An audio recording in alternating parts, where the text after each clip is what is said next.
दोस्तों परसेंटेज के क्वेश्चंस को ऐसे सोल्व करेंगे तो कभी आपका गलत आंसर नहीं आएगा, हमेशा राइट आंसर आएगा।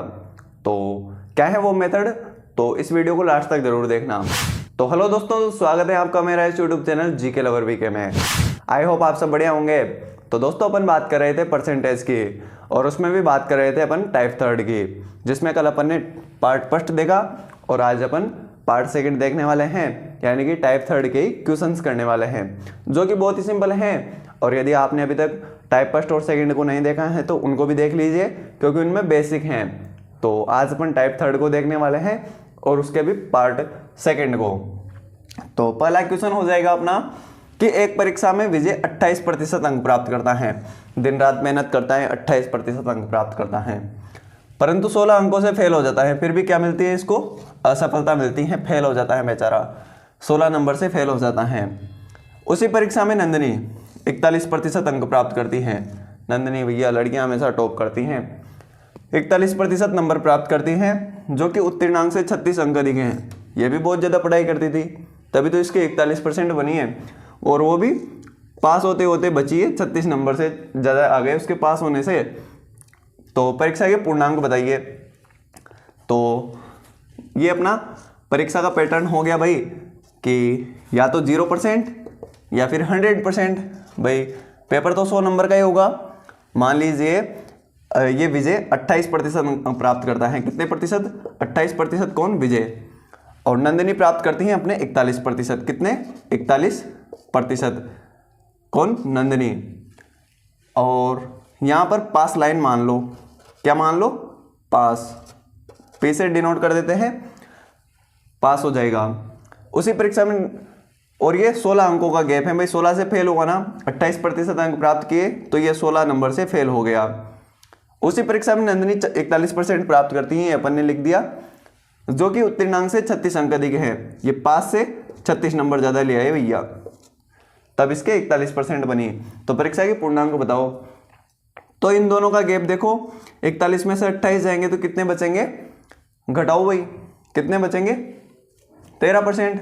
13%। और नंबरों को जोड़ लो, 16 और 36 कितने होते हैं? 16 और 36 होंगे अपने, कितने होंगे? 52। कितने होंगे? 52 नंबर है, जो कितने परसेंट के बराबर हैं?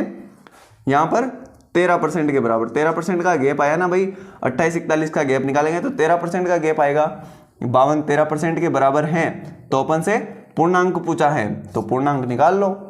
पूर्णांक 100 से गुणा कर दो, 13 चुकू 52, यानी कि 400 नंबर का टोटल पेपर था, जिसमें से नंदिनी 41% अंक प्राप्त करती है और ये 28%।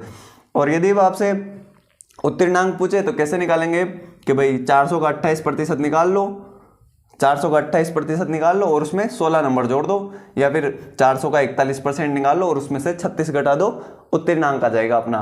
तो ऐसे क्वेश्चंस को सॉल्व करना है, ज़्यादा दिमाग नहीं लगाना है, बस जो क्वेश्चन कर रहा है उसी से अपन को आंसर देना है, तभी अपना राइट आंसर आएगा। बहुत ही सिंपल है मैथमेटिक्स। मैथमेटिक्स को यदि आपने फील कर लिया ना, तो सच कह रहा हूँ कभी आपका क्वेश्चन गलत नहीं होगा ज़िंदगी में। कोई सा भी पेपर आ जाए भले, आप अपने मतलब कि मेन मेथड को समझ लीजिए कि क्वेश्चन क्या कर रहा है, उसी को समझिए। अपन को ट्रिक वगैरह नहीं देखनी है, क्योंकि अपन ट्रिक वगैरह देखेंगे तो उन्हीं में उलझते रह जाएंगे कि इसमें कौन सी ट्रिक लगाऊं यार, ये क्या होगा, कैसे होगा। ज़्यादा दिमाग ही नहीं लगाना ना, बस अपने मेथड पे रहना है कि भाई बेसिक से ही सोल्व करना है। तो अगला क्वेश्चन, एक चुनाव में ए ने कुल मतों के 56% अंक प्राप्त, 56% वोट प्राप्त किए और 1560 मतों से जीत गया। 1560 से विजेता बन गया। तो कुल मतों की संख्या बताओ। भाई दो हैं, दो व्यक्ति हैं, ए और बी। ए ने 56% प्राप्त किए तो बी ने कितने प्राप्त किए होंगे? भाई बी ने प्राप्त किए होंगे 44, तभी तो 100% होगा ना भाई। 100% वोट डाले हैं, 100% अपने गांव के वोट हैं, उसमें से ए नामक व्यक्ति ने 56% प्राप्त किए तो बी ने 44% प्राप्त किए होंगे। तो ए के वोट हैं 56%, कितने? 56%, और बी के हैं 44%, कितने हैं? 44%। ये 1560 मतों से जीत गया। इन दोनों का गैप कितना आया? 1560 वोट, 1560 वोट। और इनका परसेंटेज में गैप देखो कितना हो जाएगा, ये हो जाएगा 8% का गैप हो जाएगा। कितने परसेंट का? 8% का। वही क्वेश्चन हो गया कि भाई 13% 52 के बराबर हैं, यहाँ पर 8% 1560 के बराबर हैं। तो कुल मतों की संख्या बतानी है कि 100% मत बताने हैं अपन को कि भाई 1560 के बराबर कितना है, 8% बराबर हैं। 100 की वैल्यू बतानी है। 8 से काटो, 8 एकम 8, कितना बच गया 7, छिहत्तर। तो छिहत्तर, तो 8 नाम 72, 8 नाम 72, बच गया 4, 8 पंजा 40, 1995 बार कटा, मतलब कि 195 बार। इसको 100 से मल्टीप्लाई करेंगे तो 195 के बाद 2 जीरो लगा दो, ये अपने टोटल वोट हो जाएंगे। टोटल वोट ये अपन से पूछा है, टोटल वोट कितने हो जाएंगे, 19,500 हो जाएंगे, 19,500 हो जाएंगे। तो ऐसे क्वेश्चंस को सोल्व करना है, जो क्वेश्चन कर रहा है उसी से अपन को आंसर देना है। मेरे को बस इतना समझाना था और ये वाला समझाना था, उसके बाद की मैथमेटिक्स आपकी है कि आप कितनी देर में सोल्व करते हैं। जितनी प्रैक्टिस करेंगे उतना ही आपका हाथ साफ होगा और उतनी ही जल्दी आपका आंसर आएगा। तो बात करते हैं थर्ड क्वेश्चन की कि एक चुनाव में ए को 39% मत प्राप्त हुए, वह बी द्वारा 1320 मतों से हार गया।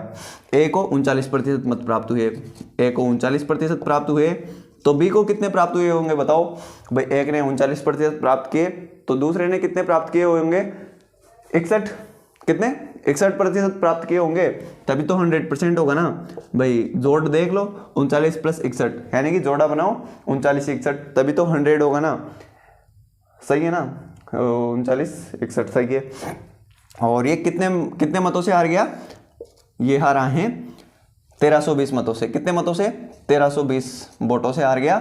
और अब इनका परसेंट का गैप देखो, 61 में से 39 गए तो कितने बचेंगे, 61 में से 39 जाएंगे तो कितने बचेंगे, 20%।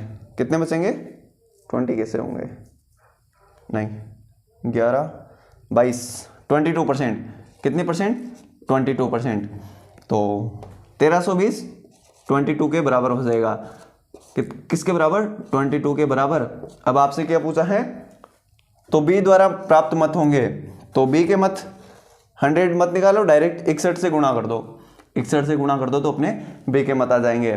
तो अब काटो, 11 से काटो, 11 दूनी 22, 11 एकम 11, 11 दूनी 22, 120 बार कटा, फिर 2 से काटो, 60 बार जाएगा। 60 को 61 से मल्टीप्लाई करो, 60 को 61 से मल्टीप्लाई करो, 1 जीरो आ जाएगा, 6 एकम 6, 6 36, तो यही आंसर आएगा ना, 1 जीरो 6 एकम 6, 6 36, सही है भैया, 3660, यही अपना राइट आंसर हो जाएगा। बी द्वारा 3660 प्राप्त किए गए। और ए के निकालने हो तो 3660 में से 1320 घटा देना, या फिर जो अपन ने ये सोल्व किया है इस 60 को इस 39 से मल्टीप्लाई कर देना, तब भी अपना ए के वोट आ जाएंगे। तो ऐसे क्वेश्चंस को सोल्व करना है, जो क्वेश्चन में दिया है उसी का आंसर देना है, और जैसे क्वेश्चंस कर रहा है उसी से अपन को सोल्व करना है, ना कोई ज़्यादा माथापच्ची करनी है, ना ज़्यादा दिमाग लगाना है। तो आई होप ये क्वेश्चंस आपको समझ में आ गए होंगे। नहीं आए तो कोई दिक्कत की बात नहीं है, कुछ और क्वेश्चंस करते हैं। तो बात करते हैं अगले क्वेश्चंस की। तो अगला क्वेश्चन है क्वेश्चन नंबर 4 कि एक चुनाव में बी को 7080 मत प्राप्त हुए। किसको, बी को, और उसने ए को कुल मतों के 18% मतों से हरा दिया।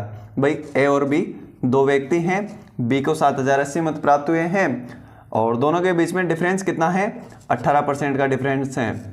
और विजेता कौन हुआ है, ये विजेता हुआ है, ये हार गया है। तो 18% का डिफरेंस कब आएगा, तो ऐसा जोड़ा ढूंढो जिनके बीच में 18% का डिफरेंस हो और तीनों का योग, मतलब कि दोनों का योग मिलाकर 100 हो रहा हो। तो कैसे सोल्व करेंगे इसको कि भाई इसके ज़्यादा होंगे और इसके कम होंगे, तो 18% का आधा करो, 9% हो जाएगा। कितना हो जाएगा, 9%। और 100% का आधा 50%, कितना 50%। 50% 9 में जोड़ देंगे तो ये हो जाएगा 59%, और 9% घटा लेंगे 50 में से। उल्टा लिख दिया मैंने, कोई बात नहीं, लेकिन आप समझ जाओ कि 50% में से 9% को घटाया है तो 41%। अब मैंने क्या कहा है कि दोनों को जोड़ो, 100 आना चाहिए, 100 आ जाएगा, 100%। तो जोड़ा ऐसे निकालना है आपको, यानी कि जो परसेंट दियो कि इतने मतों से हारा है तो उसका आधा कर लो, फिर 50 में आधे को जोड़ दो और 50 में से आधा घटा लो, जोड़ा आ जाएगा अपना। ऐसे सोल्व करना है। तो ये तो मैंने आपको समझाने के लिए बताया है कि कैसे जोड़ा निकलेगा। तो बी को ज़्यादा मत प्राप्त हुए हैं, तो 50 + 9 59% इसको प्राप्त हुए हैं और इसको प्राप्त हुए हैं 41%। और अब अपन को क्वेश्चन में दिया है कि 7080 बी को प्राप्त हुए हैं, बी को 7080 प्राप्त हुए हैं। देख लो क्वेश्चन ही कह रहा है, तो अपन ने रेशियो प्रोपोर्शन देखा था कि ये इसके बराबर है, तो कैसे बराबर होगा कि 7080 के बराबर कितना है 59%, 59%। तो अपन से कुल मत पूछा है, कुल मत कितने होंगे 100% होंगे भाई। तो 59 को काटो इससे, 59 एकम 59, फिर कितना बच गया 11, 59 एकम 59 फिर 11, 118 हो गया, 118 59 इंटू 2 यानी कि 2 बार कट जाएगा, 120 आ जाएगा। 120 को 100 से मल्टीप्लाई करो, कितना हो जाएगा 12,000। तो 12,000 टोटल वोट हो जाएंगे। आपसे एक वोट पूछे तो कोई दिक्कत की बात नहीं है, 12,000 के 41% निकालो, ज़्यादा बड़ी बात है नहीं। तो ऐसे क्वेश्चंस को सोल्व करना है, फील करना है, मतलब कि क्वेश्चन क्या कर रहा है। तो अब बात करते हैं 5वें क्वेश्चन की कि बी की आई ए की आई से 20% अधिक है, सी की आई बी की आई से 10% अधिक है। यदि सी की आई ए की आई से 960 रुपये अधिक है तो बी की आई बताओ। तो क्वेश्चन तो आपका दिमाग तो वैसे ही चकरा गया होगा कि क्वेश्चन क्या कर रहा है, अपन से कुछ समझ में नहीं आया होगा। तो कोई दिक्कत की बात नहीं है, बहुत ही सिंपल क्वेश्चन है। अपन क्या करते हैं कि कभी कभार क्वेश्चन की लैंग्वेज को देखकर ही घबरा जाते हैं, और मैथ में तो हमेशा ऐसा ही होता है कि जब मैथ के क्वेश्चन देखते हैं भले सिंपल सा क्वेश्चन हो, 2 सेकंड का आंसर, 2 सेकंड में उसका आंसर आ जाए, लेकिन फिर भी उससे अपन घबरा जाते हैं। तो पहला काम तो ये करना है कि अपन को मैथ से घबराना नहीं है, बहुत ही सिंपल है इसका आंसर। तो पहले क्वेश्चन को देखते हैं कि भाई क्वेश्चन क्या कर रहा है कि बी की आई, पहले तो ABC लिख दो भाई, तीन जने दिए हैं अपन को ABC। बी की आई ए की आई से 20% अधिक है, ए की आई को 100% मान लो, तो 100 मान लो, मतलब कि बी की आई ए की आई से 20% अधिक है, ए की आई से 20% अधिक है यानी कि ए 100% है, तो ए का 20% 20% होगा, उससे 20% यानी अधिक, यानी कि 120 होगा। फिर सी की आई, इस सी की आई बी की आई से 10% अधिक है, बी का 10% कितना होगा 12 होगा, 1 0 हटानी है तो 12 होगा, और इससे 10% अधिक है यानी कि 12 रुपये अधिक हैं। तो 120 + 12 132, ये इनकी आई का रेशियो आ गया इनकी। अब देख लो, यदि सी की आई ए की आई से 960 रुपये अधिक हैं, यानी कि इन दोनों के बीच का डिफरेंस कितना है 960 का डिफरेंस है, 960 रुपये का डिफरेंस है। और परसेंटेज में देखो कितने का डिफरेंस आ रहा है 32% का डिफरेंस आ रहा है। तो वही हो गया कि 960 32% के बराबर हैं। तो बी की आई पूछी है, तो बी की आई देख लो 120 है, तो यहाँ पर 120 रखेंगे डायरेक्ट। अब इसको काटो, 32 दिया 96, 3 बार कट जाएगा, 12 दिया 36, तो 3600 रुपये बी की आई हो जाएगी, 3200 रुपये 3600 रुपये बी की आई हो जाएगी। तो ऐसे क्वेश्चंस को सोल्व करना है, कितना सिंपल है कि भाई बी की आई ए की आई से 20% अधिक है, ए की 100 मान लो तो बी की 120 हो जाएगी, भाई 20 अधिक है तो 20 अधिक हो गई, 100 है ए की 100 है तो बी की 20 अधिक यानी कि 120, सी की आई बी की आई से, अब इसको अपन को 100 मानना पड़ेगा, तभी तो अपना सी की आई निकलेगी, भाई सी की आई बी की आई से 10% अधिक है, इससे 10% अधिक है यानी कि 12, इसका 10% 12 होगा, तो 12 अधिक है, 120 + 12 132, यानी कि सी की आई 132 है। फिर क्वेश्चन कह रहा है कि सी की आई ए की आई से 960 रुपये अधिक हैं। देख लो अपन ने वही किया है कि भाई सी की आई ए की आई से 960 रुपये अधिक हैं, यानी कि इसकी आई तो वैसे ही 132 है और इसकी 100 है, तो इसकी ज़्यादा है, 32% ज़्यादा है, और वो 32% 960 के बराबर हैं। वही अपन ने किया है कि 32% 960 के बराबर हैं। फिर अपन से बी की आई पूछी है तो 120 से मल्टीप्लाई कर दिया, ए की आई पूछता तो 100 से मल्टीप्लाई करते, और सी की आई पूछता तो 132 से मल्टीप्लाई करते। तो ऐसे क्वेश्चंस को फिल करना है, ज़्यादा लोड ही नहीं लेना, मतलब कि ज़्यादा दिमाग खराब नहीं करना, घबराना भी नहीं है कि भाई क्या कर रहा है क्वेश्चन, कुछ समझ में ही नहीं आ रहा। तो बात करते हैं अगले क्वेश्चन की कि राहुल के अंक प्रिया से 20% अधिक हैं। राहुल और प्रिया दो दोस्त हैं, राहुल के अंक प्रिया से 20% अधिक हैं। राहुल प्रिया के मान लो 100% हैं, 100 नंबर हैं इसके, तो इसके 120 होंगे। राहुल के अंक अधिक हैं प्रिया से 20%, यानी कि 20 नंबर ज़्यादा हैं प्रिया से राहुल के प्रिया के अंक राहुल के अंक से प्रिया के अंक राहुल के अंक से कितने प्रतिशत कम है भाई? 20 नंबर कम है प्रिया के, राहुल के 20 नंबर ज़्यादा है और प्रिया के 20 नंबर कम है राहुल से, तो इसके 20 नंबर कम है। कितने नंबर कम है? 20 नंबर कम है। किससे? राहुल से। राहुल से कितने नंबर कम है? 20 नंबर कम है। तो भाई 100% कर दो, प्रतिशत निकालना है तो भाई 20 से काटो, 20 एकम 20, 20 6, 100/6, 100/6 कर लो, 6 एकम, इसको भी काट दो 50 और यहाँ पर 3, अब काटो 3 एकम 3, बच गया 2, 6 3 18, बच गया 2, 6 से 16 से 2/3%, यानी कि इसके तो 20% ज़्यादा हैं, राहुल के तो 20% ज़्यादा हैं, लेकिन प्रिया के 16 से 2/3% कम है। यानी कि क्वेश्चन जो कह रहा है उसी की लैंग्वेज को समझना है कि प्रिया के अंक राहुल के अंक से कितने पर, यानी कि राहुल के अंक से कंपेयर करना है अपन को। किससे कंपेयर करना है? राहुल के नंबर से कंपेयर करना है प्रिया के अंक कितने कम हैं। प्रिया के 20 नंबर कम हैं, दिख रहा है आपको कि भाई राहुल के 120 हैं और प्रिया के 100 हैं, तो प्रिया के 20 नंबर कम हैं, राहुल से 20 नंबर कम हैं, तो राहुल के नंबर नीचे आ जाएंगे। भाई इससे कंपेयर कर रहे हैं तो राहुल के नंबर नीचे आ जाएंगे और कितने कम हैं वो ऊपर आ जाएगा। फिर अपन से परसेंट पूछा है तो ये 100% कर दो, 100% से मल्टीप्लाई कर दो, तो फिर आगे की मैथमेटिक्स आपको सॉल्व करनी है तो अपना आंसर आ जाएगा 16 से 2/3%। ऐसे क्वेश्चंस को सॉल्व करना है और ऐसे क्वेश्चंस को फिल करना है। तो आई होप ये क्वेश्चंस आपको समझ में आ गए होंगे और टाइप 3 अपना खत्म हो जाता है यहाँ पर। कल बात करेंगे अपन टाइप 4 की।